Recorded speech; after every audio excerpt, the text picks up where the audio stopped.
Good evening friends, आप सभी का स्वागत है हमारे यूट्यूब चैनल सक्सेस पाथ पर। देखिए दोस्तों, आज हम एक बड़े सामान्य से टॉपिक के ऊपर बात करेंगे कि एक जो परीक्षा है, विशेषकर हम रीट की परीक्षा को लेकर ये बात कर रहे हैं कि इस परीक्षा को किस तरीके से हल किया जाए जिससे हमारे क्या है परफॉर्मेंस, मैक्सिमम परफॉर्मेंस आ जाए।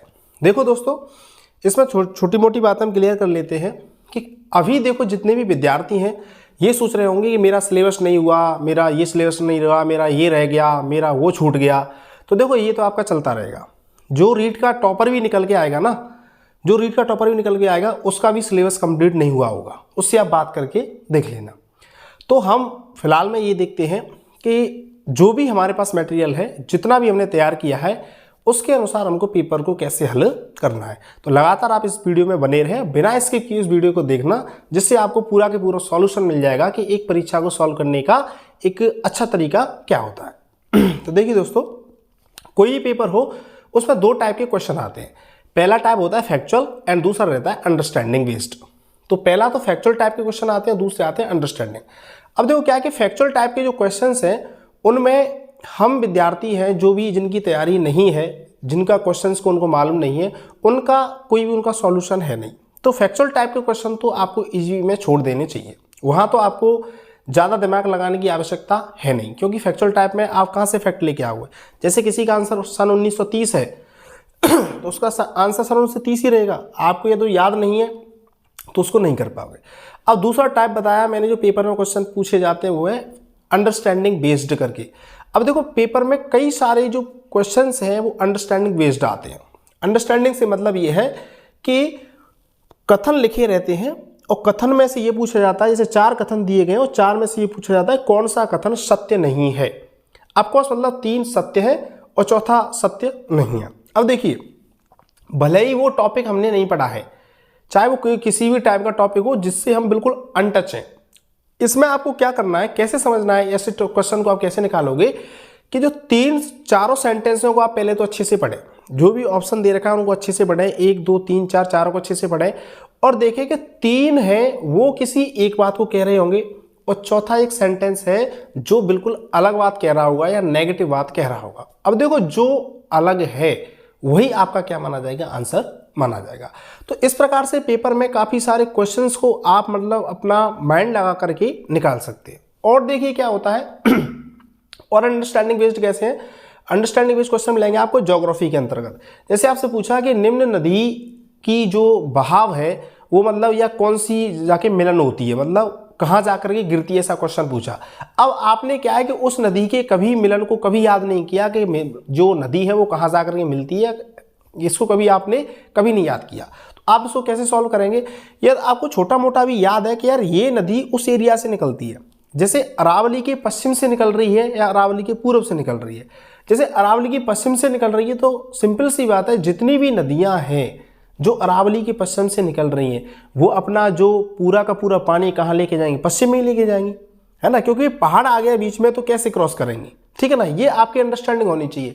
तो जो उधर की जो नदी होंगी, पश्चिम की नदी होगी, उनका जो पानी है वो कहाँ जाएगा, उनका पानी जाएगा अरब सागर में।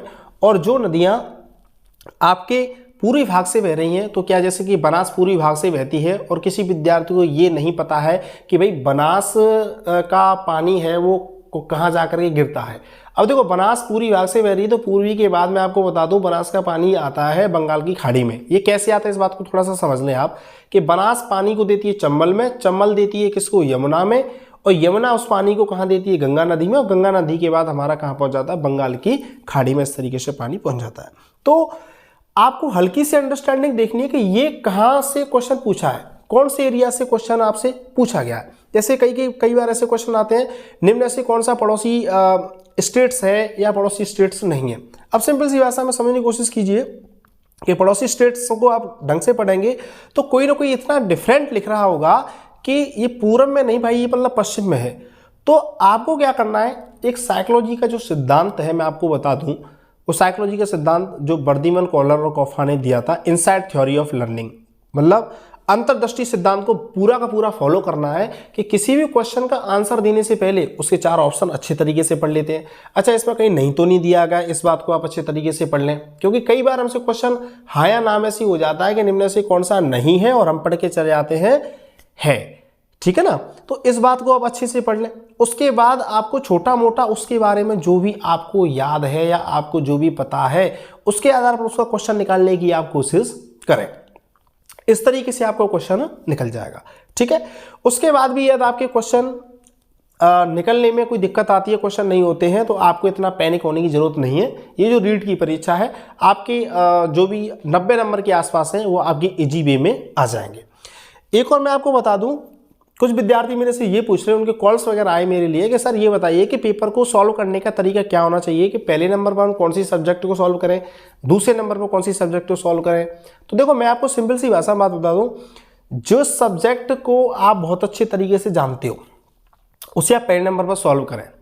बट इसमें थोड़ा सा परिवर्तन ये है कि कभी कभी विद्यार्थी को ओवर कॉन्फिडेंस में आता है, वो ये समझता है कि मुझे तो ये वाली सब्जेक्ट अच्छे से आती है।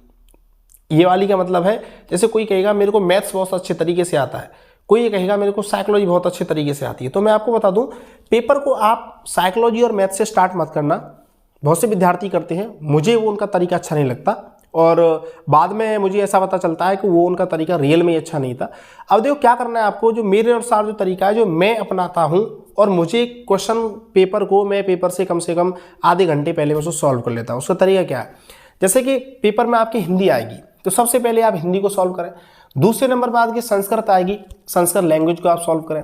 अब आप जिस भी एक्सट्रीम से हैं, जैसे साइंस एक्सट्रीम से हैं या आप किससे हैं, सोशल साइंस से हैं या आप L1 वाले हैं, तो क्या करें कि जो आपकी सरल सब्जेक्ट है, जैसे साइंस वालों के लिए साइंस सरल पड़ेगी गणित की अपेक्षा, तो सबसे पहले वो साइंस के क्वेश्चन देखें। और जो सोशल साइंस वाला विद्यार्थी है वो क्या करे, अपने जीके वाले क्वेश्चन को सॉल्व करे। ठीक है, तो तीसरे नंबर पर क्या करनी है, जीके को सॉल्व करना है।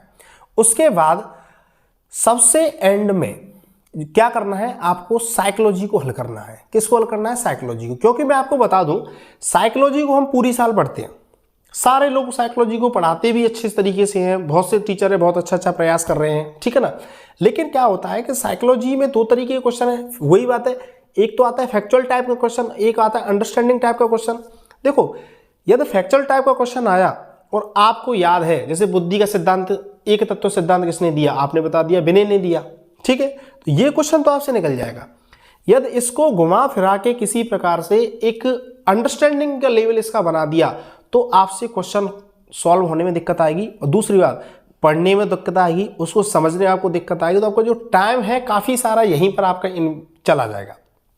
तो ये गलती कभी ना करें कि आप साइकोलॉजी को पहले नंबर पर कभी मत करना, साइकोलॉजी को सबसे एंड में जाके करना। और साइकोलॉजी हो जाए उसके बाद जो मैथ्स के विद्यार्थी हैं वो क्या करना, मैथ्स करना। ठीक है, तो ये हमारा सीक्वेंस रहेगा। पहले में आएगी क्या, हिंदी, उसके बाद आएगी हमारी संस्कृत या इंग्लिश, उसके बाद हमारी जीके का सब्जेक्ट या अपने साइंस का सब्जेक्ट आएगा, उसके बाद साइकोलॉजी आएगी और आफ्टर दैट हमारा क्या आएगा, मैथमेटिक्स आएगा। ठीक है, इस तरीके से आपको पेपर को कर देना है। और आपको पता होगा कि इसमें 5 ऑप्शन आएंगे, 5 ऑप्शन है और नेगेटिव मार्किंग आपकी परीक्षा में है नहीं। ठीक है, 5 ऑप्शन है, नेगेटिव मार्किंग है नहीं, 5 ऑप्शन आने लगे हैं। तो आपको ये करना है कि चारों ऑप्शन में से कोई ना कोई ऑप्शन आपको भर के चले आना है। अब क्या हुआ, कुछ क्वेश्चन के आप पे बिल्कुल ही आंसर नहीं आएंगे, तो आप उनमें क्या करें, उनमें कौन सा ऑप्शन भरें, इसकी भी एक सटीक रणनीति हम इसको समझें। जो देखा गया है, परखा गया है, वो ये रहता है कि 1/4 का मतलब प्रायिकता रहती है, मतलब 1/4 क्वेश्चन आपके सही रहने की क्या रहती है, चांसेस रहते हैं। तो इसमें आप क्या करें, जैसे कि मान के आपके लगातार 1 2 3 4 5 मतलब लगातार 5 क्वेश्चन आपसे नहीं आ रहे हैं, तो आप कोई एक क्रम चूज कर लें। मेरे अनुसार बी या सी में से आप कोई एक ऑप्शन चूज कर लें, या तो सब में बी बी बी करके भर के चले आ जाएं, या उनमें सी सी सी करके क्या करके चले आए, भर के चले आए। ठीक है, और बीच बीच में जो भी आपको मिलता है ना, बीच में भी कुछ क्वेश्चन आपके खाली रहेंगे, तो आप क्या करेंगे, यदि आपको अंदाज लगता है तो आप अंदाज के अनुसार उसको करके चले आए, और नहीं तो आपको जो भी थोड़ा बहुत लगे कि हाँ ये हो सकता है, उसको आप बिल्कुल ही आप क्या करके आए, अटेंड करके आए। ठीक है, और ऐसे क्वेश्चन जब तुम ये फंस जाओ कि आंसर ये है या ये है, मतलब 2 में जब फंस जाओ जब दो में आप फंस जाओ तो ये देखना कि बहुत ज़्यादा करेक्टली हम किस बात को कनेक्ट कर पा रहे हैं, तो उस वाले आंसर को आप क्या करके आएंगे। ठीक है, इस प्रकार से करने का क्रम और ये हम जो खाली क्वेश्चन रह गए उनके करने का क्रम इस तरीके से चलेगा। और आपको क्या करना है, बिना तनाव के आपको परीक्षा देनी है। हो सके तो आप परीक्षा में 1-2 बार आराम से पानी पी लेना। अब थोड़ी सी गर्मियाँ बढ़ने लग गई हैं, ठीक है, गर्मियाँ आपकी पड़ने लग गई हैं, तो आप क्या करना है, पानी पी लेना। आप चले जाना थोड़ा बाहर जाके अपना फ्रेश होके आ जाना, मुँह धो के आ जाना। उसके बाद जो क्वेश्चन आपके रह रहे हैं उनको आप करना, ठीक है। तो और इसकी जो भी मतलब परीक्षा हॉल में तनाव को कैसे मैनेज करना है, परीक्षा हॉल के अंदर हमको क्या करना है क्या नहीं करना है, इससे रिलेटेड भी मैं आपके लिए एक वीडियो लेके आऊँगा। अतः आप हमारे चैनल को सब्सक्राइब कर लें और बेल आइकन भी क्या कर लें, प्रेस कर लें, जिससे हमारा नोटिफिकेशन आपके पास जल्द से जल्द पहुँचाया करे। Thank you so much.